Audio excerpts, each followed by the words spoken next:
湖水高传奇之帝王福台，以西元1661年郑成功收复台湾为故事背景，描写东山先民欢渡湖水沟，冒险患难来到台湾，写下汉人文化打拼的故事。剧组特别举办南北两地3场演员的海选，最后选出多位新秀演员。经过3个月积分，未来将正式参与演出。演员的部分是海选出来的，那他们也经过了很多艰苦的训练呐。从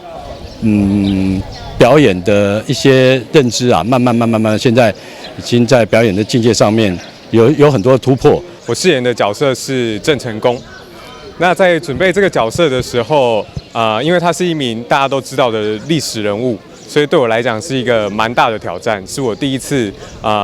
真正要演一个有名有姓，然后很大的一个历史人物，所以这过程中我要阅读很多跟他有关的一些资料。当初我接到这个角色的时候，我把自己设定为蜀汉时期的赵云，对，但是后来我又仔细又做功课之后又觉得说可能没有那么赵云那么接近，但是他们同样的共识就是忠肝义胆。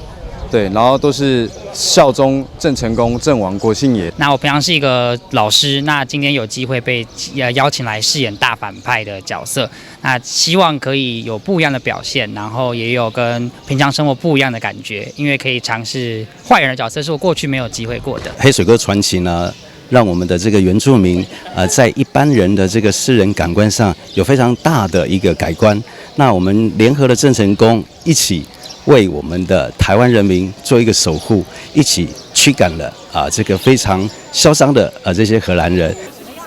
这位申请原住民服装担任戏中原住民王子的新秀演员罗子恒，目前搁咧就读政治大学3年级，因为对演戏有兴趣，第一届参加海选活动，想不到马上就被剧组来看到，因为目前搁伫咧就学，如何兼顾学业？甲扮好演员的角色呢？我现在是政治大学社会学系3年级的学生，然后现在有双主修传院的新闻学系这样。那你课业已经这么忙了，那你现在在兼任这样的一个演员的角色，你觉得你可以忙得过来吗？我觉得主要就是时间分配上面要自己抓得好吧，就是可能一些玩乐时间就会比较少，但是其实演员对我来说也算是一种休闲或者是一种玩乐的感觉，就是在做的时候是蛮开心的。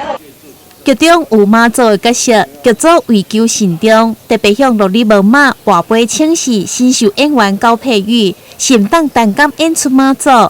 一开始拢跋无杯，后来向妈祖表示会努力接受挑战，搁会食素，才连续得到2个奖杯。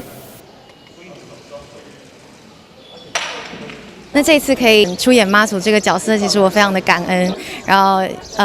当然针对演技、还有历史背景跟这个语言都做了很多的功课，希望一切顺利。采用新人演员来担任演出，去引少年人认识台湾的历史。剧组期盼新世代透过影视了解东山先民开垦打拼励志的精神，并且用戏剧行销台南。传承台湾的故事甲文化。台南新闻张硕维采访报道。